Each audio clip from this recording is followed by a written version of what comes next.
Hello, my queens. This is The Sit Down, and I'm here with Serena Williams, winner of 23 Grand Slam singles titles. You know her, you better. Good morning. Thank you. Of course. I mean, we have to give people their flowers every opportunity. Well, I got a lot. Thank yeah, you. Rightfully so. Gave me a lot. Good. Something that has impressed me over the course of your career is that you've only, in my opinion, gotten better. You know, I think some people reach success and they're like, cool, not you. And so I wanted to ask you first, how do you push yourself to have more success, not just on the court, but, you know, in business and in life? Yeah, I never tend to be satisfied with my results. You know, I always want to just have another result. And I have so much fun doing what I do. I'm like, oh, I did it. Let's do it again. Okay. Like, I'm like, again. You know, I'm like that little kid that keeps saying more and more and more. So that's kind of how it is for me. To that point. And to that point, speaking of business, I feel like any company would obviously probably love to work with you. You know, you're very important and influential. So I wanted to flip it. How do you decide which brands or companies you want to work with? Because you have the pick of the litter. Yeah, we get approached by so many people, but in the end of the day, it has to be super authentic. It has to be something that I use. Okay. Or that I'm a part of, or I know about, I'm familiar with, or I like, or,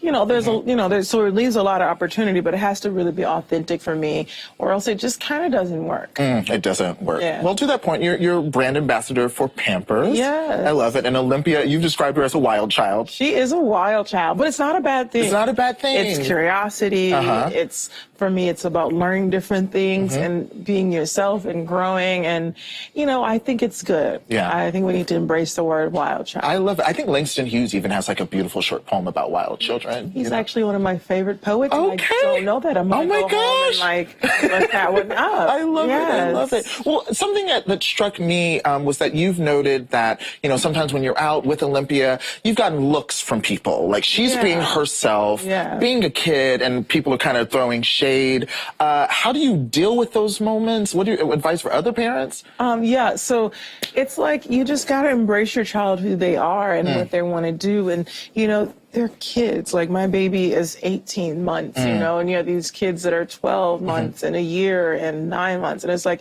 they obviously don't know what to do. It's the parents that teach them, and that, you know, is their total guide right now. So that's how it has been for me and Olympia. And, you know, we just really kind of embrace who she is, and obviously teach her along the way what she can do, what's good for her, what's bad for her, because she needs to, you have to think about her. She's learning everything she knows nothing. From scratch. Yeah, she's learning everything from scratch, and it's crazy because I'm a part of her learning process. So it's been really fun to partner with Pampers and then have everyone know that, first of all, Wild Child is great, and then also with a 360s Cruiser, which we're so excited about. You know, it's the diaper that fits incredibly. It fits like a yoga pant. Okay, so she can go. She could. That baby is wild. She's on the go, and her 360 Cruisers is just like, she moves with it, and it's great because I can put it right on her, like almost like a panty. Okay. You know, and she just moves. It's great. Yeah. Are you surprised that she's so wild? Are you starting to see? I mean, obviously you're active, so having an active kid, yeah, totally. I absolutely love it. I embrace who I am. I want her to embrace who she is. I literally love every second of how she is. It's like she's the perfect kid for me. That's so for me. Beautiful. For you. And I couldn't have any other kid. I love it. Oh my gosh, it's so beautiful. Well, also, you know, your best friend, Meghan Markle, you know, have you been able to give her some baby advice she's expecting as well? I mean, tons and tons and tons of advice, but, you know, she has her own path that she's going, and it's way harder than my path, but she's amazing. She's like literally one of the best people that I know, and I'm just so happy for her. Absolutely. Yeah. I mean, have there been moments where you and Alexis have seen yourselves in Olympia, like parts of your personality kind of reflected back at you? Yeah. Olympia's very determined. Okay. And I definitely see myself a little bit in that. Like she gets frustrated. Like if she's trying to put her buckle together and she can't get it, she starts crying. So when I'm crying on the court, I'm like, It's kind of what Olympia does. Solidarity. You know, I'm like, yes, that's just like a baby, like my baby. Not sure if that's a good thing or not. I like it. But it's fun. And like, she just wants everything to be so perfect. Okay. I'm like, oh my God, that's what I do, but it's okay. You'll get it. And, you know, she's a little stubborn. She like keeps doing her way. And I'm like, okay, you got to do it this way. And but it's okay. She also eventually learns. The older she gets, the more she's like listening. Okay. Like, okay. That's good. I'm still in awe that I'm a parent. Yeah. How did I become a mom? Incredible. And it sounds like you're doing a great job. Thank you. So good. Something that obviously a lot of people love is Qai Qai's social media presence, platform, empire that Qai Qai's building. Right? Who came up with the idea for it? Was it you? Was it Alexis? Yeah. So it was my idea. So Qai Qai is Olympia's doll. Yeah. And so I wanted Olympia, quite frankly, to have a black doll. You know, I didn't, there's so many dolls out there, but I wanted to choose a doll that was just a black doll for her first doll. And I started posting about her on social media, and I named her Qai Qai. Actually, me and my nephew named her Qai Qai. So cute. And it just, we started posting about her, and it just became really authentic, and it just became this thing that was bigger than life. But yeah, it was all me that started it, really. I love it. And you're really funny. Not knowing that it was gonna go so crazy. Yeah, a lot of people don't know that I'm actually never serious. Okay. Only on the court. Only on the court. See me at. Okay. So you're more of a jokester than people realize?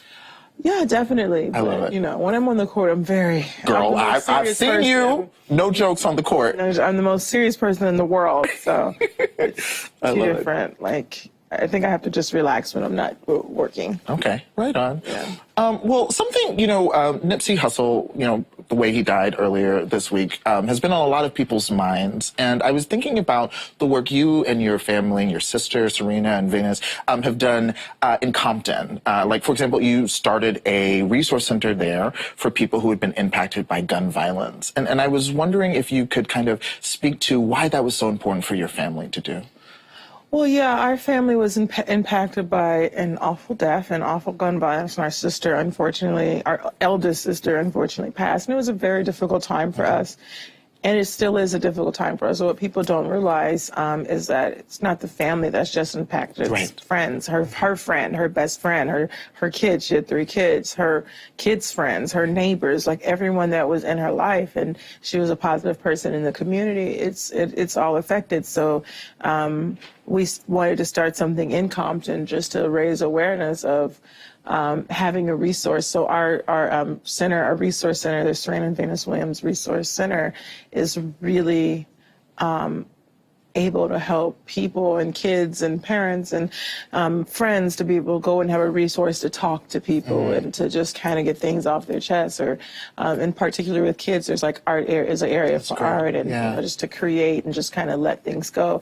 It's an awful time that you have to go through in your life, and it takes years to get over, and it's very hurtful, but you just have to kind of get through it and try to be positive. And we have a really strong base and belief in God, and that's kind of what we have to rely on. Yeah, I mean, and that's such an important point, that grief is always incredibly difficult, but, especially, gun violence, it doesn't just impact the family, it's the community. And I've noticed as people have been grieving Nipsey Hussle, like it's a similar situation where people are talking about the community work he did and that it's so hard. And as someone who has been through that experience and turned it into a contribution of hope, what encouragement would you say to people right now who are shaken, who are scared?